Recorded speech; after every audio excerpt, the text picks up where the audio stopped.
주린이들의 멘탈 강화 방송 돈다방 미쓰리 7월 10일 수요일 방송 시작하겠습니다. 정말 비가 엄청나게 내렸는데요. 앞으로 비가 더 올 예정이라고 하죠. 저는 살다가 극한호우라는 단어를 처음 봤는데 사실 극한호우가 그렇게 두렵지가 않습니다. 왜냐하면 극한호우보다 더 두려운 것이 지금 작금의 대한민국에서 대한민국 국민으로 사는 것이 더 극한 국민이 아닌가 싶습니다. 이재명 당대표님과 이낙연이 막걸리 회동을 연기했다고 하죠.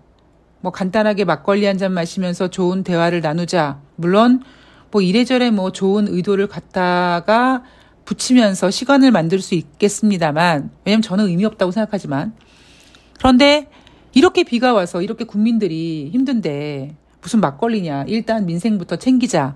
뭐 이런 생각으로 연기하셨을 거라고 생각합니다.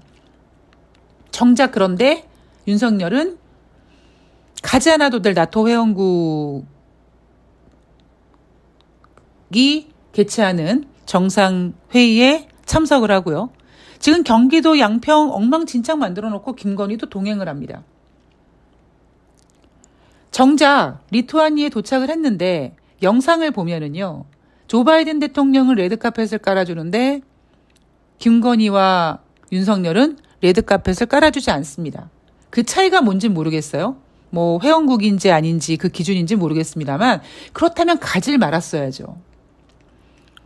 그러니까 저는 그냥 예전에도 제가 2015년 그 이후에 그 박근혜가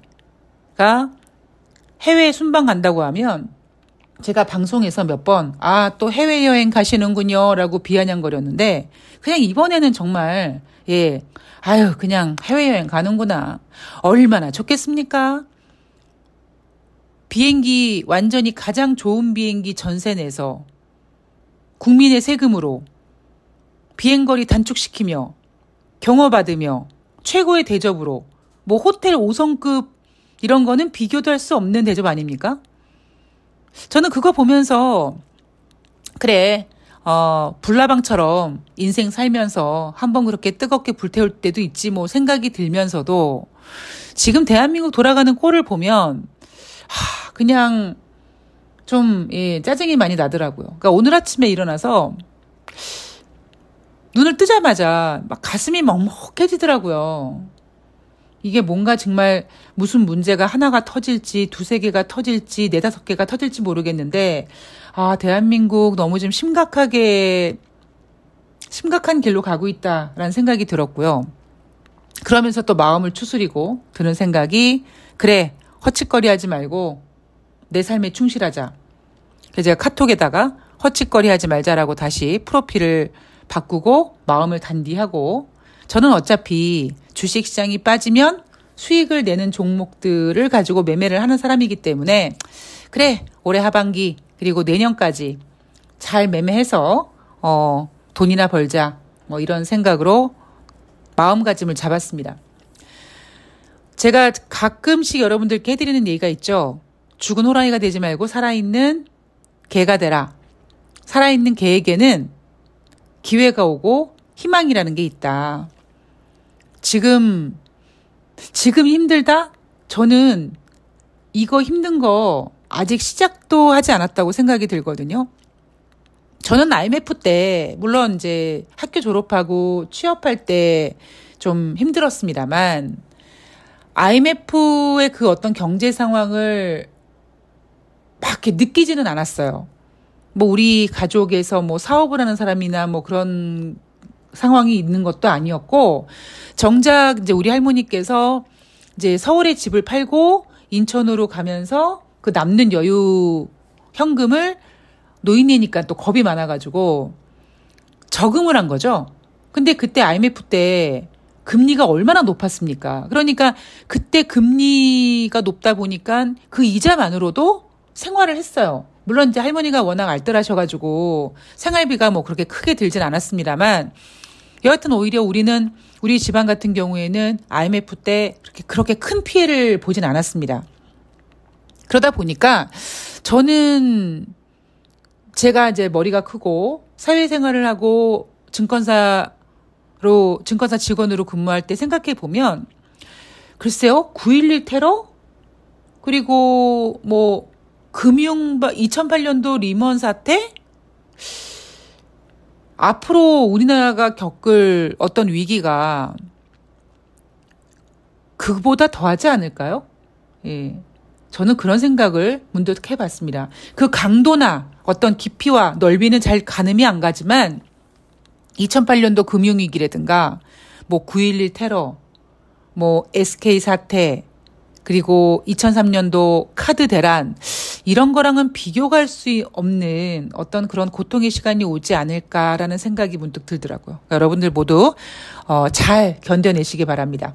그리고 제가 여러분들 잘 견뎌내실 수 있도록, 우리가 잘 견딜 수 있도록 제가 부족하지만 힘이 될 수 있는 만큼 최선을 다하도록 하겠습니다.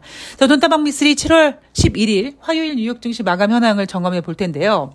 다우지수가 0.93% 상승, S&P 500은 0.67, 나스닥이 0.55% 상승했습니다. 자, 제가 어제 방송에서 7월 11일 뉴욕 증시는 6월달 소비자 물가지표를 앞두고 관망세로 끝날 것이다. 그러니까 혼조세로 끝날 것이다. 라는 이야기를 해드렸는데 관망이란 단어는 나왔습니다만 혼조세는 아니었고 일단 3대 지수는 모두 상승 마감했습니다.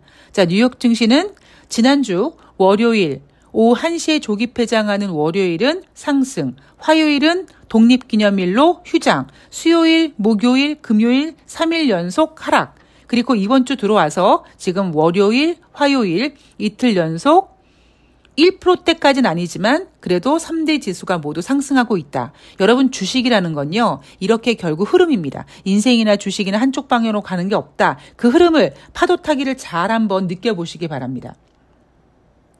아마 그 어떤 경제방송, 그 어떤 주식방송에서도요, 이렇게 흐름을 읽어주는 방송은 없을 거예요. 그냥 단순히 이날 당일 지표가 나왔는데 이 지표가 어쩌니 저쩌니, 기준선 위에 있으니 좋으니 많이, 이런 정도지.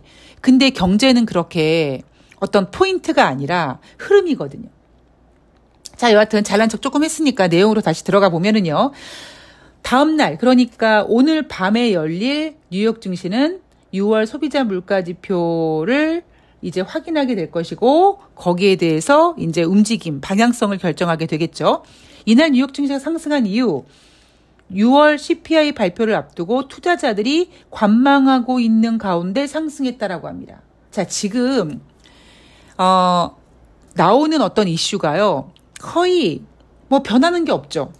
달라진 게 없습니다. 자, 어떤 이슈들이 있는지 확인해 보면, 일단 오늘 밤에 발표될 미국의 6월달 소비자 물가 지표, 예상치는 3.1% 증가됐을 것이다. 자, 복잡하게 생각하지 마시고요. 여러분들 머릿속에는 CPI의 흐름만 보시면 됩니다. 전월 대비보다 더 중요한 게 뭡니까? 전년 동월 대비입니다. 그러니까 우리 머릿속에는 지금 뭐가 있냐면 5월에는 4.0%가 됐었어. 그런데 이번 6월에는 3.1%가 될 거래. 즉 인플레이션 둔화폭이 0.9%래.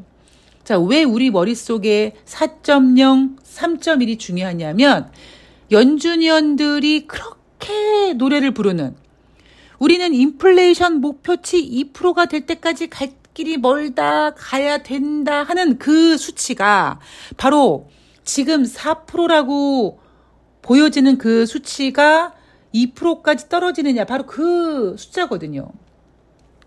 자, 대신에 근원 인플레이션, 즉 에너지라든가 음식료 같은 민감한 지표를 제외하고 그 발표될 근원 인플레이션 예상치는 5% 정도 예상되면서 5월 달에는 5.3이었는데 이번에는 5.0. 그러니까 둔화폭이 0.3밖에 안 된다라는 거죠.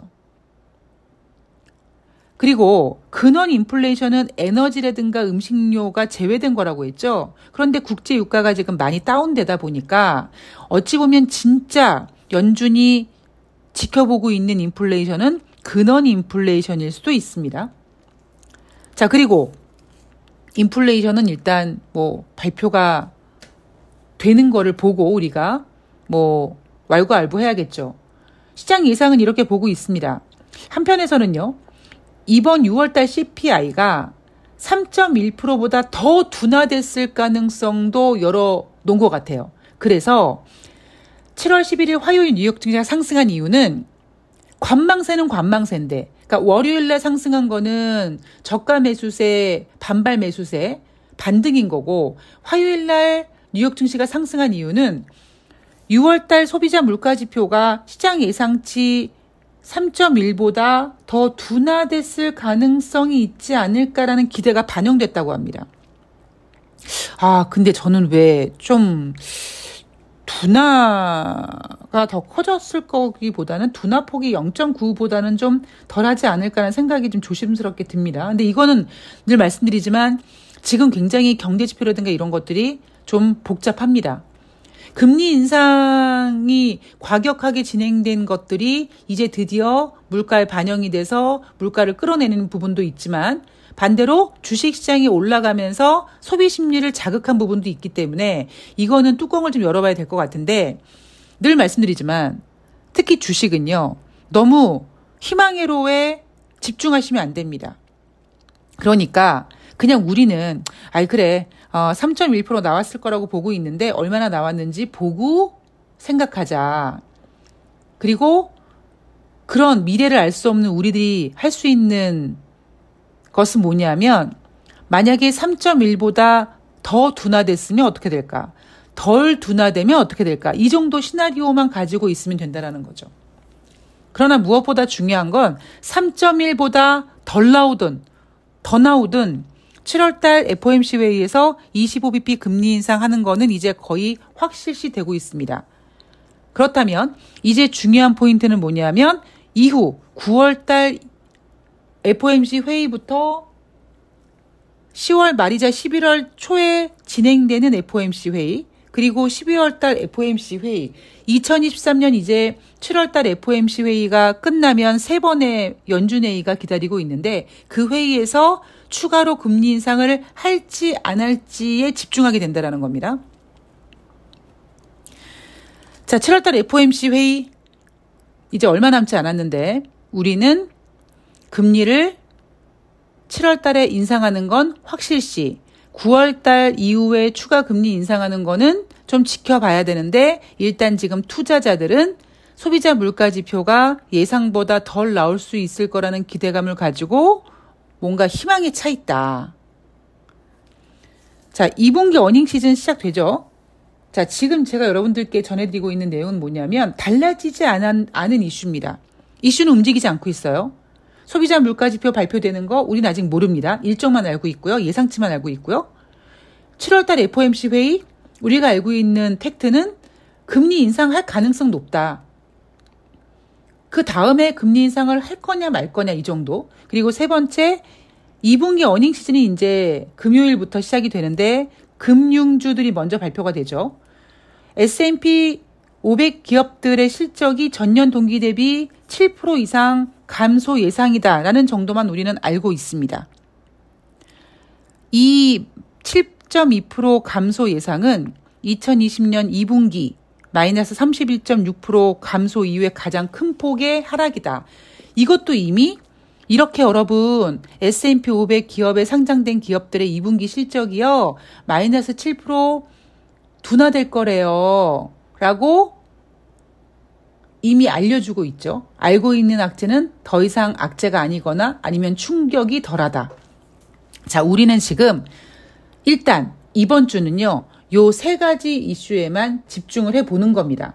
왜냐하면 소비자 물가지표 같은 경우는 우리가 알 수 없는 거기 때문에 예측 불가이기 때문에 우리가 하나씩 뚜껑을 열고 껍질을 까봐야지만 확인될 수 있는 것.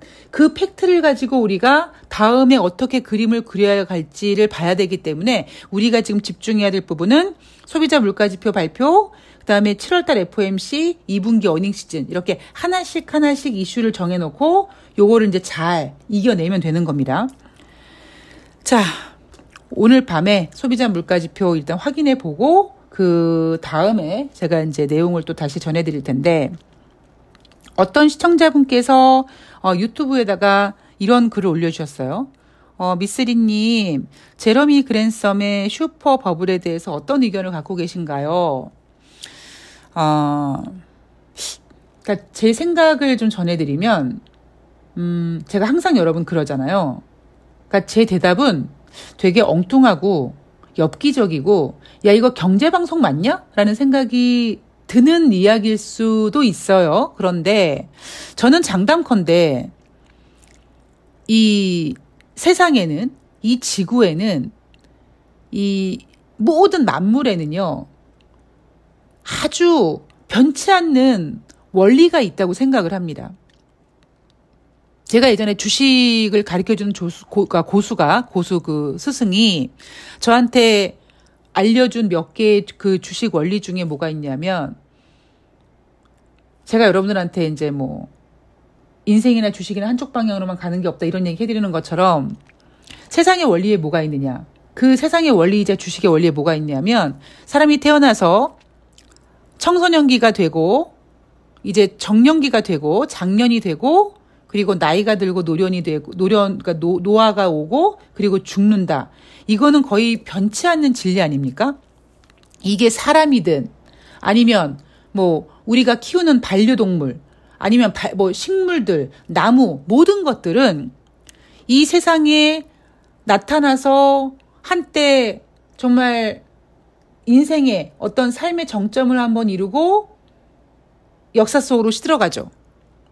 썩지 않은 플라스틱 이런 것들도요. 한때 유행해서 잘 쓰다가 썩진 않지만 어떤 그냥 다 소비가 된 다음에 이렇게 어딘가 이렇게 어딘가 이렇게 망가져서 이렇게 버려지지 않습니까? 그러니까 그게 이제 인생의 어떤 원리이자 진리라고 생각을 하는데, 저는 그런 인생의 진리 있잖아요.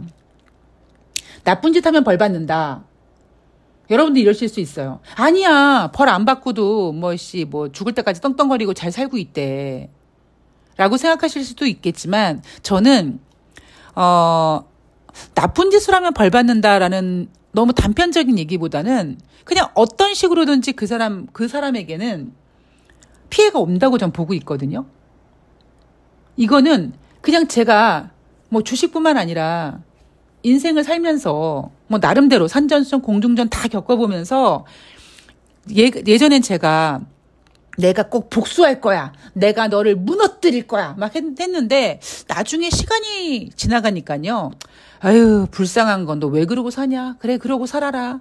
뭐 이런 생각이 들기도 하고, 또 한편으로는 그렇게 내가 어금니를 꽉 깨물고 내가 저 인간을 복수해야지. 끝까지 내가 가서 잡아먹어야지라고 했는데 나중에 보면 잘 안 돼 있더라고요. 그래서 저는 이 만물의 어떤 원리는 있다고 생각을 합니다. 자, 제가 왜 이렇게 지금 슈퍼 버블을 이야기하면서 주저리 쓸데없는 인생 이야기를 하느냐. 여러분 어찌 보면 세계 최초의 금융위기의 어떤 그러니까 결정타를 찍었던 게 바로 우리가 알고 있는 튤립 버블이잖아요. 뭐 한때 뭐 튤립 한 송이가 뭐 힘 좋은 황소 3마리 가격이었다. 뭐 이런 얘기 알고 계시지 않습니까? 근데 여러분 진짜 튤립 때문에 튤립이 위기를 만든 걸까요? 어떻게 생각하십니까? 저는 그냥 그 당시 뭐 네덜란드 그런 곳에 유럽에서 이제 항해를 하면서 상업이 발달하고 돈을 만들게 되고, 영국에서는 채권이 먼저 만들어진 곳이 영국이고 그다음에 주식이 만들어진 곳이 네덜란드라고 말씀드렸잖아요. 그만큼 뭔가 돈이라는 개념, 상업 뭐 이런 그 개념들이 생기다 보니까 인간들이 막 욕심이 생기고 욕심이 과해지고 하다 보니까 그 욕심이 어느 한 곳에 쏠리는 상태인 거죠. 그때 그 욕심이 쏠린 곳이 바로 어디냐 하면 튤립이라는 겁니다. 여러분 미스터 션샤인 보면 그런 대사가 나와요. 이 커피가 이렇게 쓴데 이거를 왜 마시냐. 그랬더니 뭐 처음엔 쓰고 달고 뭐 어쩌고 하는데 왜 이렇게 비싸냐 그랬더니, 그렇게 이제 인간은 뭔가 보이지 않는 헛된 것에 그렇게 열광한다 말까 그런 비스무리한 대사가 나와요. 제가 완벽하게 대사를 외우지 못했습니다만. 그것처럼 인간이 막 돈을 만지다 보니까 그 튤립꽃 그거 한 송이에 꽂혀가지고 미친 듯이 거기에 욕망을 쏟아부었단 말이에요. 근데 그게 시대적으로 지나가 보면요. 다른 거 필요 없고 그냥 금융시장에서만 봐도 제가 가끔씩 말씀드리는 대한민국의 어떤 그 금융시장을 휘청휘청하게 만들었던 흔들흔들하게 만들었던 몇 가지 금융상품이 있습니다. 맨 처음에 뭡니까? 제 기억으로만 말씀드릴게요. 제가 증권사에 입사해서 그 다음부터 제 머릿속에 있는 것만 말씀드리면 첫 번째 바이코리아 펀드입니다. 현대증권의 바이코리아 펀드. 얼마나 엄청났습니까? 그죠? 바이코리아. 한국을 사재요. IMF 이후에 대한민국을 사자라는 이런 이미지 마케팅으로 엄청난 바람을 불었습니다. 그런데 결국 그 바이코리아 성공하지 못했어요. 성공한 것처럼 보였지만 결국 끝에 가서는 성공한 거라고 얘기할 수 없습니다. 자, 그리고 그 두 번째. 2006년도 중반부터 인기 끌기 시작했던 적립식 펀드. 금융시장에서는 완전히 완벽한 금융상품이라고 얘기했을 정도로 완벽해 보였지만 결국 적립식 펀드도 성공했다고 할 수 없습니다. 물론 그나마 적립식 펀드 같은 경우에는 금융시장이 가지고 있는 어떤 그 약점을 잘 보완했기 때문에 지금도 판매가 되고 있고 미국 같은 경우엔 지금 다우지수가 이렇게까지 올라올 수 있었던 게 바로 그놈의 적립식 펀드 덕분인 거죠.